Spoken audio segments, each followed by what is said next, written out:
Your voice, your opinion, your community. Fact TV, free speech, protected.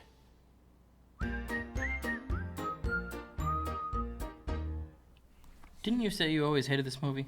Yeah. And then brought it up as something to watch for the show? Many times, yeah. Well, we finally got around to it. Happy? I really am. All this and more on Gory Storytime. Warning. Gory Storytime is a horror movie review show by a son and his dad who thought that letting his 5-year-old watch scary movies was acceptable. If you are offended by horror or talk about blood and gore by a child, or if you don't want horror movies from the 60s through today spoiled, then there is a remote stuck in your couch cushion next to potato chip crumbs. Use it. And of course, parental discretion is advised. Why? You didn't use any. Shut up and start the show.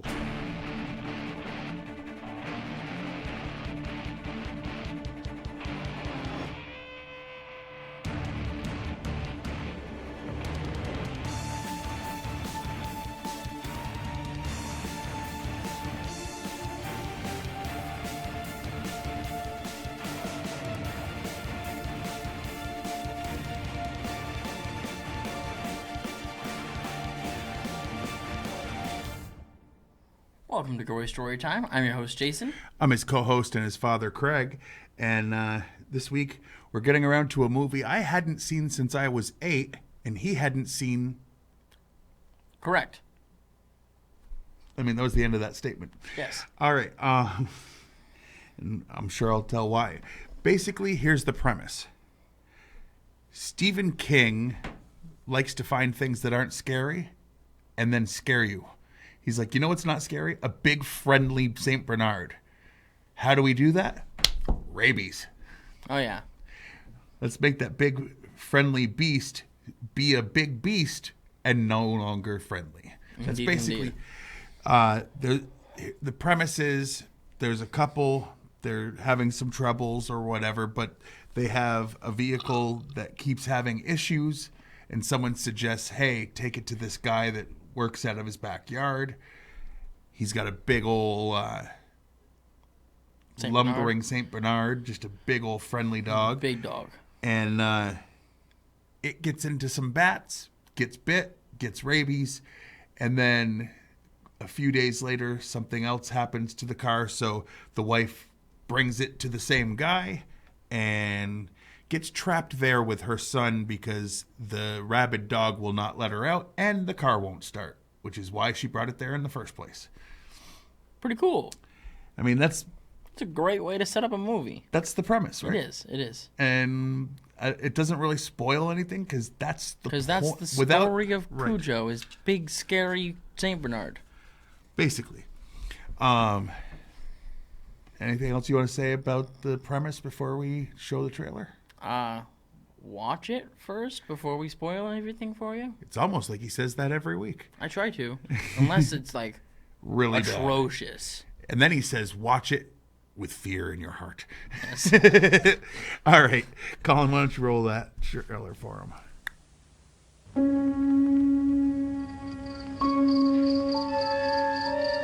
Nothing that lives in the imagination is more frightening than the terror that lives in Castle Rock, Maine.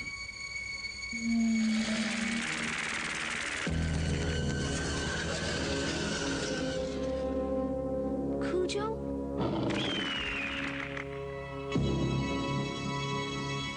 Cujo? Can he get us in here?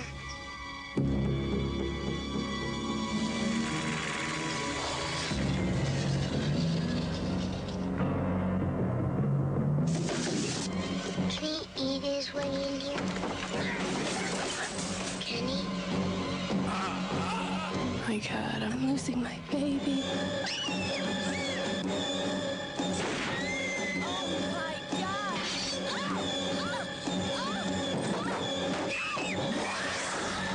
From the novel by Stephen King, creator of Carrie and The Shining, comes a startling vision of fear. Please, God, get me out of here. Now There's a new name for terror. Cujo. Well, Alrighty. yeah. Not a bad trailer. Didn't give Not a away bad too much. trailer. Did things in a way where it's only revealing if you already have seen it. Yeah. You know what I mean? It's like, Kind of. this is out of order. This is here, and so it doesn't ruin things. That's not too bad. Now, before we get into the behind the scenes information, we got to explain why we're actually here. See, 283 episodes? I think that's, yeah. In? Getting the nod. Yeah. And you would think that that's about our love for horror movies. Ha. And it partially is. But what it Fools. really is was I said one day, how can I make money? Selling myself and promoting people's products. But how do I do that? I need somewhere to put commercials. So Right. that I just said, hey, let's watch horror movies and review them, and then we'll pimp ourselves out to whatever companies exist. Indeed. This week, they sent a giant styrofoam check to our house to get us to say these words. Gory Storytime is brought to you by the new game, Great. Now I'm afraid of... The premise is simple. There's a deck of cards. 2 players each pick a card from the pile with one word written on it that's been used to frighten people in horror novels or movies. A third player judges as each tries to prove their thing is the scarier thing. The winner of the round gets the point and becomes the judge for the next round. You play until someone reaches 10 points. Great. Now I'm afraid of... is quick to play, easy to learn, and lots of fun. Great. Now I'm afraid of... Coming soon from GST Games. And by Backyard Auto Repair, the directory of mechanics who work from their homes. Why go to an expensive garage that only works on one brand of car? Backyard Auto Repair service technicians are not certified, so they work way cheaper. Why get new guaranteed parts when you can grab some out of the junkyard, which, by the way, is on the same land as the mechanic's home and garage? Backyard Auto Repair can get you back on the road for way less money. And remember, with Backyard Auto Repair, if you pay cash, you pay less. All right. I think everybody knows one of those kind of mechanics. Oh, yeah. I mean, that's who does most of my work. I'm not naming names because I, don't know if you want. It's not a plug, but... Nope, but yeah.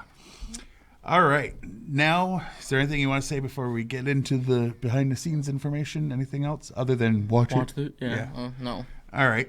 Then now is time for what Jason likes to call the meat and beef of the show. Or, as I like to call it, the meat and beef of the show.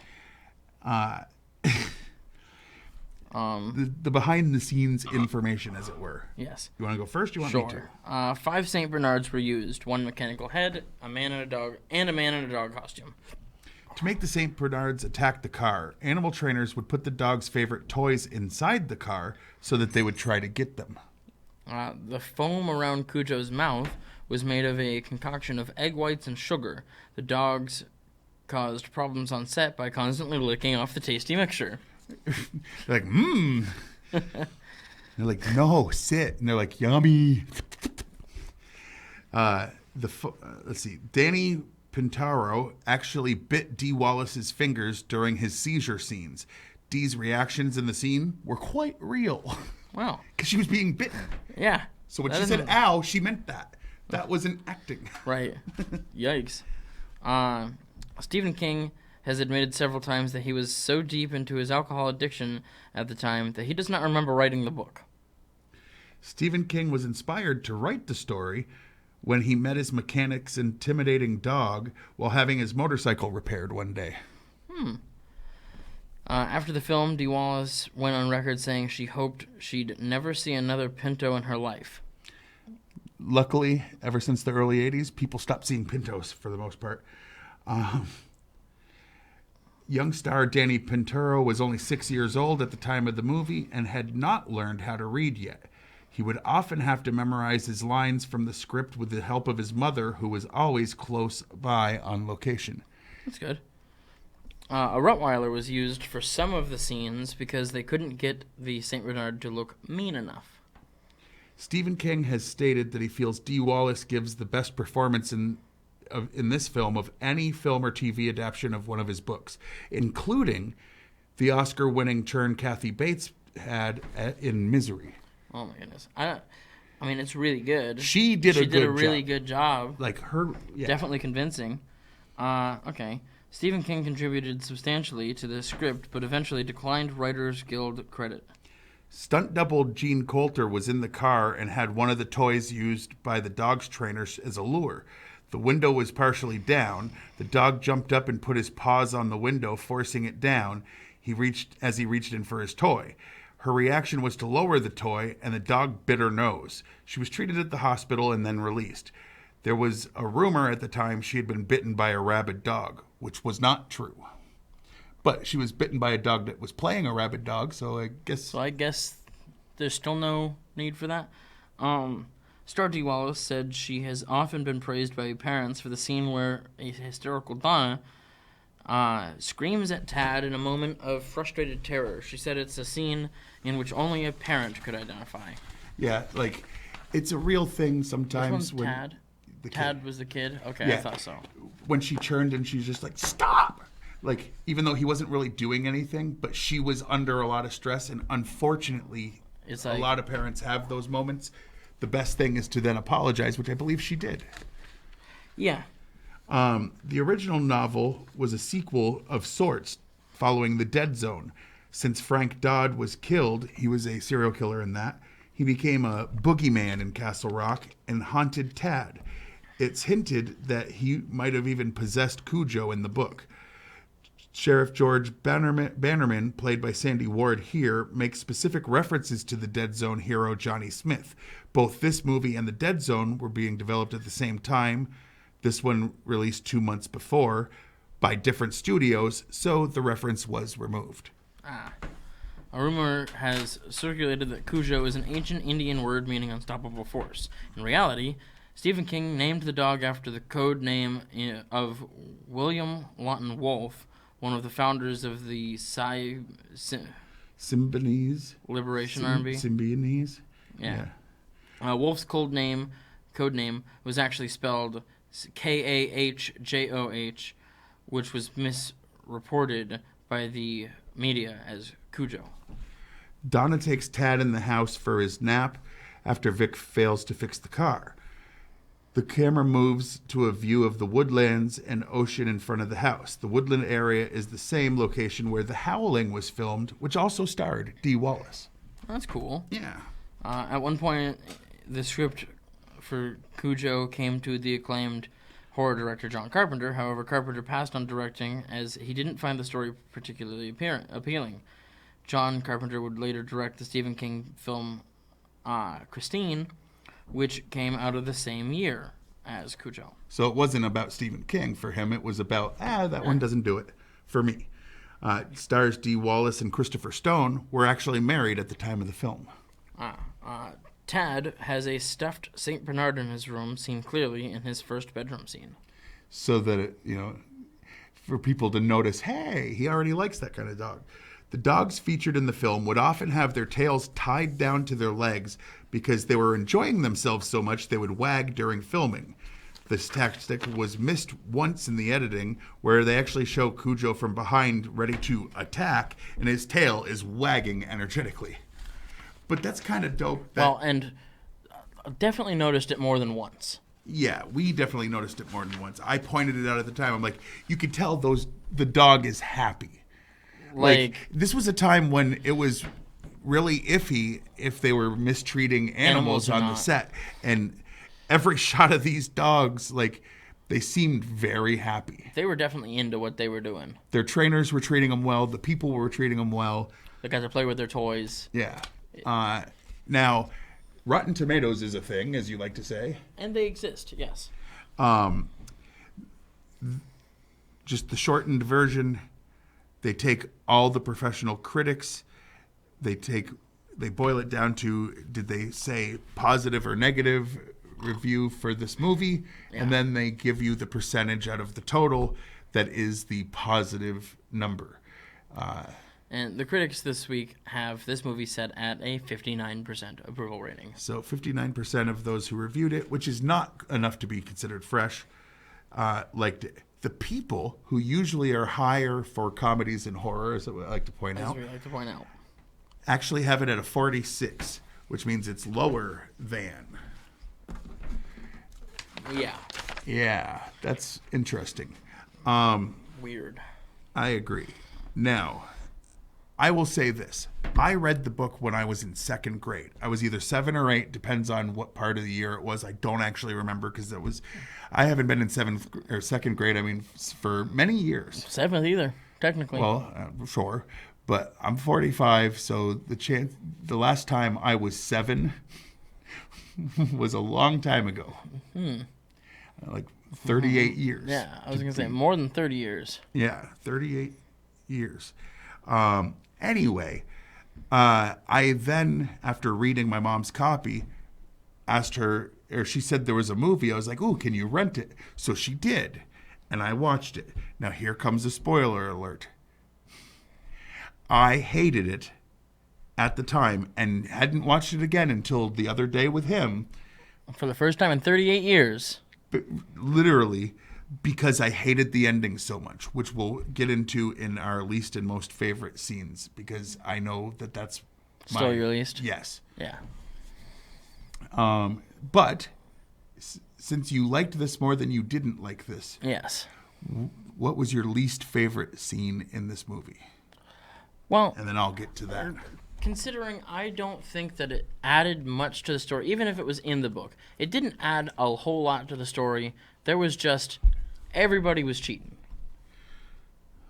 Everybody. So, no. Like in both storylines that we were following, there was cheating going on. Cheating, but the husband wasn't. There was abuse going on in one family, and there was cheating going on in that family, and then there's like the infighting in this family and that family, and it's like, so everybody's got problems, and none of it has anything to do with what I'm here for. I'm here for a big rabid dog, all right? Sure, but how do you make a novel about that and have it, like, sustain? They could have gone with the ghost guy possessed the dog. I mean, again, it's kind of more hinted at in the book, but anyway, except the book also clearly says that the dog had rabies. Both are possible. A rabid dog could have possibly also then been possessed by an evil guy. So your part was everything that wasn't the dog? Basically. Weirdly enough. Any of the stuff that makes them rounded human beings, forget that noise. That's basically what he said. Specifically the cheating. Like, it was like, this family had cheating, that family had cheating. Well, I didn't need all the cheating. I think the two things that made me hate the movie as a kid was I didn't care about the interpersonal relationships with the husband and wife and stuff. And to me, that part of the movie was boring. Like, it was fine reading it, but as a movie, I'm just sitting there going, get to the dog. Just get to the dog. Get to the dog. I was a kid. Like, I wanted the dog movie and the dog in the dog movie. Right?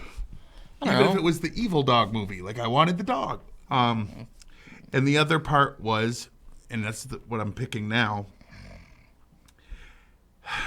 if you haven't seen this or read the book, turn away now. Yeah, because I'm about to spoil it. In the book, the kid does not survive. He dehydrates in the car because the mom's too scared to get him out.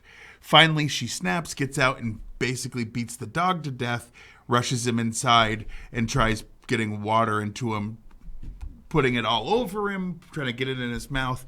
And in the movie, it revives him, and he's not quite dead, and he's like, and the water helps. In the book, she's too late.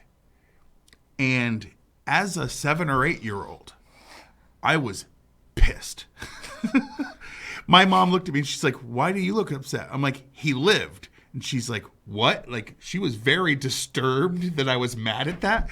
And I was like, listen, the kid died in the book. And she's like, yeah, but in movies they try to make things happy endings. And as a second grader, having read my first Stephen King story, I was like, obviously he didn't want you to feel happy. That's why he wrote the kid dying. Like, I picked up on that. I was like, you're not supposed to walk away from Stephen King going, I feel good. Right? awful things are supposed to happen and make you feel like crap. And they did in the book. And then this kid's just miraculously fine. And it's like, no. So what was your favorite? Let's talk about positives. We've already mentioned it a couple of times, but throughout this movie, you can tell that these dogs were having the time of their lives. They absolutely were. And we are dog people. I'm definitely a dog person. And watching this movie, seeing the dogs enjoy themselves so much at a time when you could have very well had seen like a scarred up dog because they were beating the dog on set or something. Yeah. It's like these you hear dogs about were Disney loving pushing it. lemmings off of a cliff to prove that they suicide. Jump. And it's like, and these guys were like murdering dog, foaming at the mouth, but the dog's like, oh boy, oh boy, oh boy, I'm so happy. Like these dogs couldn't get enough of it, and neither could I. And as a dog lover, and don't get me wrong, I have had cats. I like cats. He doesn't, but whatever. That's, cats or whatever. But as a dog lover, as an animal lover, knowing that they were didn't definitely mistreat taking care of these animals. Like seeing how happy the dog actually is. To the point where they had to mention it in the behind-the-scenes stuff. More than once. Right. The dogs enjoyed themselves so much, they kept eating the props. It's like, okay. How did we get them to get in? Oh, we put their toys. They were trying to open the door and smash the window because every big fight stuffed scene, animals they wanted to play like, with were inside. Cujo was just like playing with the person on screen, and the person on screen had to make it look like an attack. All right. Well, my favorite part, I would say, is just, I think, looking at it now with an adult's eyes and taking in the rest of the story and stuff, I think Dee Wallace just did an amazing job. She did. Like, she gets a lot of credit for E.T., but she should get a lot of credit for this too and other. Like she's been in a bunch of horror movies. She did a really great job. Convinced me completely. Yeah, like she seemed like a woman who felt bad about her cheating and was cutting it off. Sure, we could have just started there. Ended up being honest with her husband about it. She seemed like someone who really loved her kid. She seemed like a real mom. Like she had that moment where she's like, and then she's like, I am so sorry, and she apologized. Like I don't know. This she movie seemed just like felt a real person, not just someone acting. And like altogether, this movie just felt real. Like it sounded like something I could have heard as a story. Like, oh my goodness, this happened down the street. Did you hear? Exactly. So, yeah, I think it's the real, her specifically, but even the kid, like, for being a child actor. Except for, like, the fun that the dog was having. Yeah, except for the dog wagging his tail when he kept trying to eat people. Right. That was the only thing that seemed unrealistic. At cars. But you liked that anyway, so. It was awesome. All right. On a scale of 1 to 10, though. I'm going to give it a 7. I'm going to go 6.5, not because it wasn't well acted it's a movie that I will watch again now. Yeah. And like he waited 22 years, almost 23 years. Not every time I brought it up, I don't want to watch it. I don't want to watch it because I had smack talked it so bad. And now it's like, you know what? We should watch that again. It's a good ass movie. Yeah, it's a really good movie. It is. So, but I still go 6.5 because it's Stephen King. The kid should have died. I mean, like, honestly, I'm not changing my mind on that. That's a sticking point. That that's what they did at the end of what was the other one with the things that came out of the. Oh yeah, the Mist. The Mist. Like when everything was like, they made the ending darker, and Stephen King liked it better. And you know what? I liked that ending better too.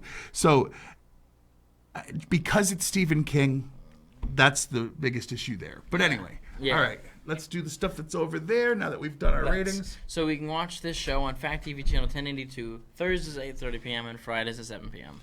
You can like us on Facebook, and by us, as I always say, I mean Fact TV and Gory Storytime. We've each got pages. You can go to fact8.com and watch a bunch of back episodes of this, as well as many episodes of other things. You can follow us on X. We don't talk about the show ever. I'm at Craig Jakes, all one word, all lowercase. I'm at Jiggly Firmbrain. I only tweet things that he says that I find funny and are out of context. Including usually the name Jiggly Firmbrain. Yeah, that came from a tweet. That actually fits the show because it was a horror-related comment that I made. Kinda, yeah. It was just for people that wonder. Friday the 13th movie, there was a girl bouncing around doing the normal girl stuff in those movies. And I was like, look at her brains, her jiggly, firm brains. And anyway, there we go. And follow or check out my YouTube channel. Just type in Gory Storytime. The 2 channels that'll come up is mine and Fact TV. Like, subscribe, notification bell, all the fun stuff. Share, comment. We would love to interact with people if you like the show. Yeah. And until next time, I have been your host, Jason. I'm his co-host and father, Craig. And sweet dreams.